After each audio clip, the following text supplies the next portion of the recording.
There is a doctor that I personally watch on YouTube who just came out with a video essentially saying that the sun does not cause skin cancer, sunscreen causes skin cancer. And in today's video, I want to have a very open discussion so that everyone involved can learn. And I want to challenge with research some of the things that were said because I think that they are very, very dangerous. And again, if I'm wrong, I want to be slapped upside the face and corrected. But I think that what was said in that video was a little bit misleading. And let's dive into this. So started with a beautiful butterfly named Nicole C. She posted a comment and said, "Cassandra, have you seen Dr. Berg's new video on sunscreens? What do you think of it?" Now, I love Dr. Berg. I watch a lot of his content. I don't agree with everything he stands for or says, but I think that's the beauty of the internet, is that there are challenging opinions, and that helps us all learn and grow and experience things. Now, I specifically want to break down why he thinks that the sun does not cause cancer and why he thinks that sunscreen does. Because the way he presented it in his video with limited information, it really makes sense. He said that he grew up playing outside in the sun, no sunscreen, never got cancer, life was fine. He's like 54 or something.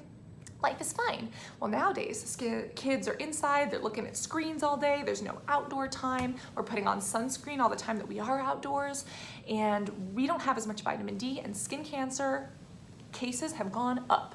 So this must mean that we're doing something wrong and that the sun does not cause skin cancer and sunscreen does. Now, again, from the outside, that looks really plausible. There was an article that I debunked in a video that I have to post and edit that spoke about sunscreen being as bad as 50 packs of cigarettes. Now, I want to take a scientific-based approach and actually look at some research, which is why I have my notes, and challenge some of those things because I wonder if we're seeing the whole picture. Let's break this down. The first statistic that was stated was that from 1970s to now, there has been a 3,000% increase in skin cancer diagnoses. Basically, 3,000 times more skin cancer has been detected. That kind of sounds alarming, but I want you to think about this. We're a lot better at detecting skin cancer now than we were back then. People are aware. We know about the hole in the ozone, and hopefully it's getting better, right? We also have the ABCDEs of skin cancer, understanding how to identify these spots. We have AI, artificial intelligence, that can do this. And so I'm wondering if we're just getting better at looking at or diagnosing some of these things. The next statistic he stated was that most skin cancer happens in areas that are not affected by the sun. He did not he did not share the reference for this, and I tried to do some digging and find my own references, which I did.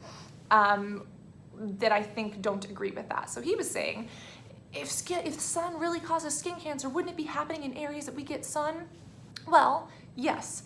And from the research that I found, that is what's happening. We're getting skin cancer in the areas that the sun hits. But you also have to remember there's multiple types of skin cancer. There's melanoma, which is the most dangerous.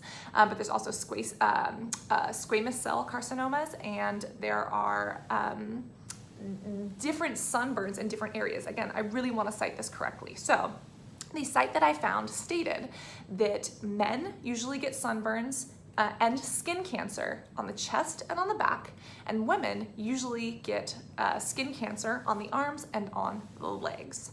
Now, again, there are multiple types of skin cancer. There's the basal cell carcinoma, the squamous cell carcinoma, and those are related to areas of sun exposure.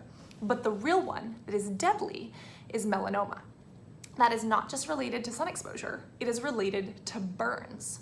So you could spend all the time you want in the sun, but if you never get a burn, you're less likely to get melanoma. But even if you only get 1 or 2 burns in your entire life, there's a much higher instance or a much higher likelihood that you will get melanoma.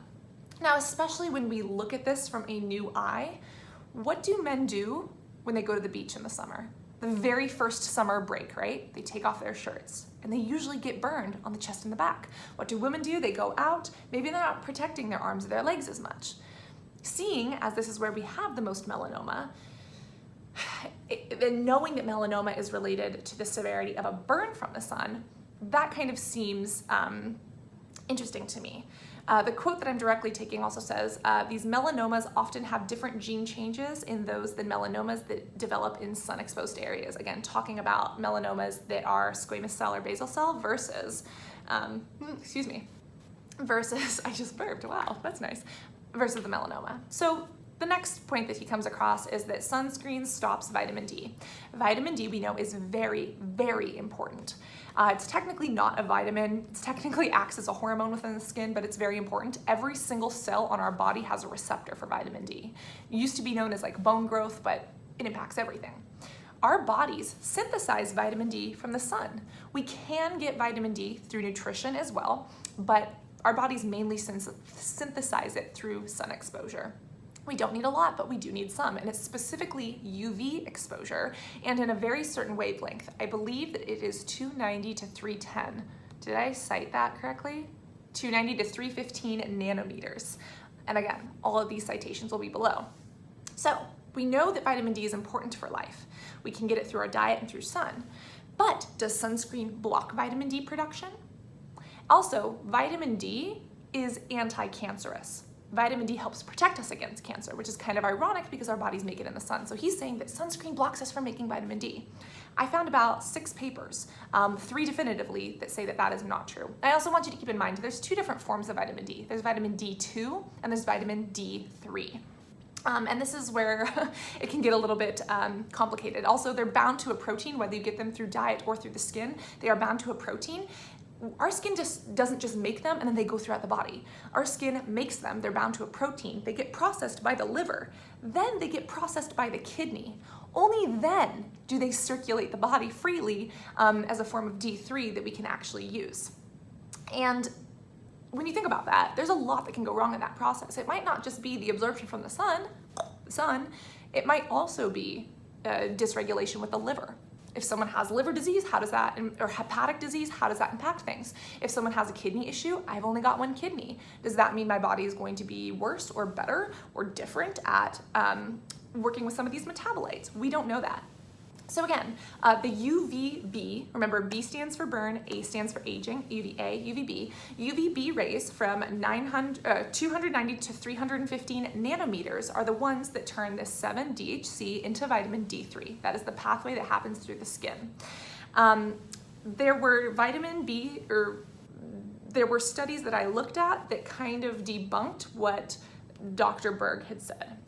This is where I really, really want to say this. So Dr. Berg states that melanoma is higher in low-level vitamin D patients. This is true. Patients who don't have enough vitamin D have more skin cancer or worsening rates of skin cancer. And again, if we just look at that, kind of looks like sunscreen is blocking our vitamin D production, right? But when we actually look at how vitamin D is processed in the body and whether or not sunscreen blocks it, we find something very different. So again, what Dr. Berg stated is observational, it is not causational. We're observing it, but that doesn't mean it is a cause. I found some papers that actually looked at vitamin D production with sunscreen use. One was done in Boston, which actually mentioned that because of solar radiation during the winter months, people aren't producing vitamin D at all. So again, keep that in mind. We have to get it from diet too.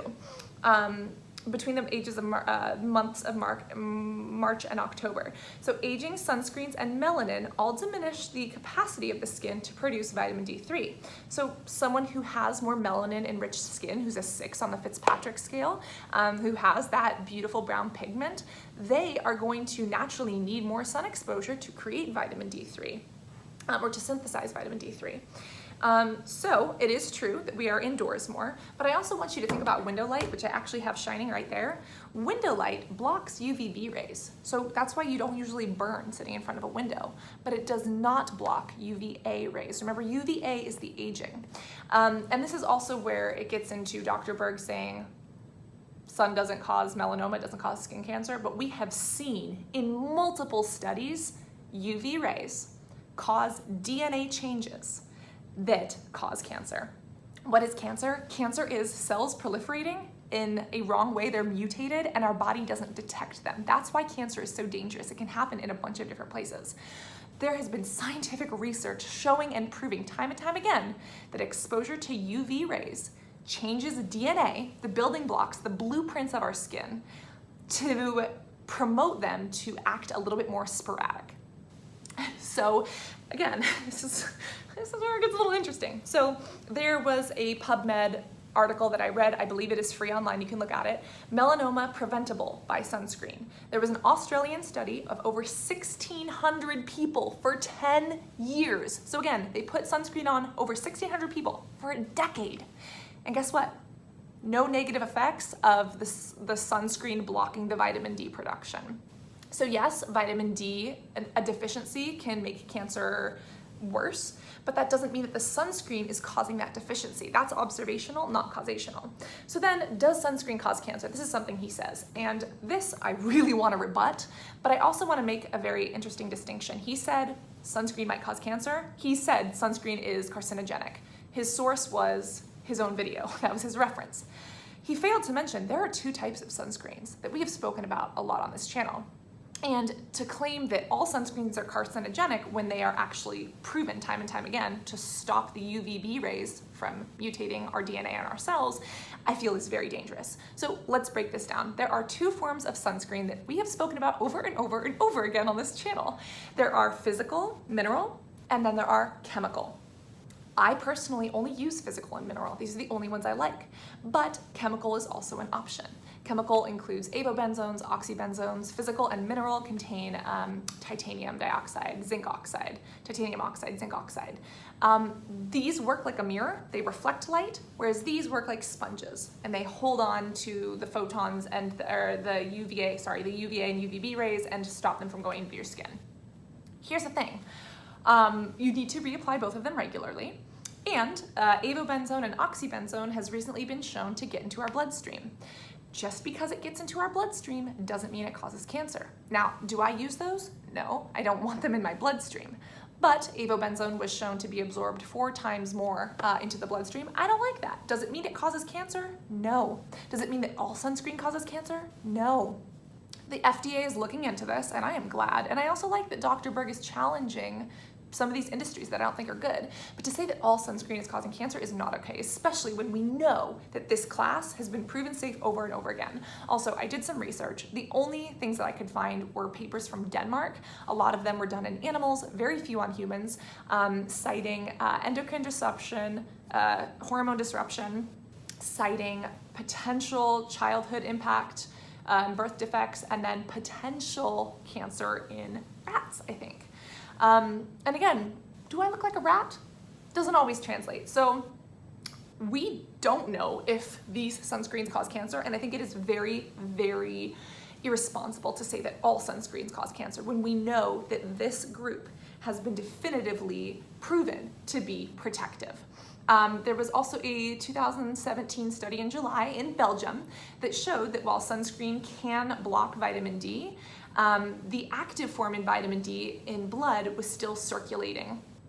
And so again, even if you're using this safe, non-cancerous form of sunscreen, you're not blocking the vitamin D from the sun because your body is finding other ways to make it. Your vitamin D levels are normal. Now, there can be many reasons that people are vitamin D deficient, especially people who have thyroid issues. Usually, like my mother, she takes levothyroxine for her thyroid. She also takes a vitamin D pill. As you age, as your body grows, you might have hormonal differences. You might need to change some of these things. But again, it's very, very dangerous to kind of make some of these statements, I think. And again, your Fitzpatrick scale, your level on the Fitzpatrick scale plays into this. If you have very white albino skin and very light hair, light eyes, you're gonna have a huge issue with the potential of skin cancer. If you are someone who is rich and melanin infused and beautifully pigmented, you're not going to need as much sunscreen as somebody who's lower on the Fitzpatrick scale will.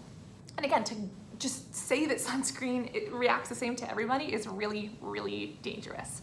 So again, I like the fact that Dr. Berg is challenging the avobenzones and the oxybenzones. I think they should be challenged too, but I think that some of these blatant blanket statements are very dangerous, and especially because I feel that some of the research either wasn't known or wasn't done or just wasn't mentioned, and making a statement like this is very, very dangerous. I do like that he mentions, at the very end, he mentions antioxidant-rich foods and antioxidant-rich diets. Again, fruits and vegetables, really antioxidant high, and antioxidants fight against free radicals. Free radicals are created by the sun. By breathing, we create free radicals. it's inevitable to the part of life that causes aging. He also mentions not eating corn and soy. Corn and soy have been debunked. I don't love them a ton, but I don't think they're horrible. He also mentions sugar, but he failed to distinguish between fructose, sucrose, lactose. Like, there's a lot of different types of sugar, not all of which react the same way in the body. And again, depending on where that sugar is processed, could that have an impact on vitamin D, IGF-1 levels? Like, come on now. Skin is my passion, but I want to make it clear I am not a dermatologist. He is a doctor. I don't know if he holds what kind of doctor he is, if he's a practitioner or a physician. I don't know. I respect him. I've watched his videos before. I don't agree with everything he says. But what I like is that the internet gives us an opportunity to have these conversations. I would like to see a licensed, board-certified doctor who works in skin and dermatology debunk this. That would be super awesome to me, because at this point in my life, although that is a goal of mine, I am not there yet. Yes, skincare is my passion, but that doesn't mean that everything I say is correct either. That doesn't mean that the studies that I cited are all correct. So again, I would love to see, there's some YouTube doctors, Sam Butnig, Sam Butnig, if anybody else watch her, Dr. Dre, Andrea, she's amazing. Dr. Sonia Badrisha, she's more on Instagram. I would love to see board certified dermatologists talk about this, because I am not a licensed medical physician. But even as someone who is not licensed, I feel that from my understanding of skin, some of the things here have been very, very, very dangerous and could lead people down a very bad rabbit hole. And again, I like the idea of having progressive conversations. I hope that this opens up that conversation, but I also hope that you as a consumer learn to see the big picture instead of the little window picture, and try to make choices that are safe for you, your body, and your beauty. I love you guys so much. I hope that you enjoyed this video. More interesting videos on sunscreen here, and an entire playlist on sunscreen right here. I love you, beautiful butterflies, and I'll see you in the next video. Bye.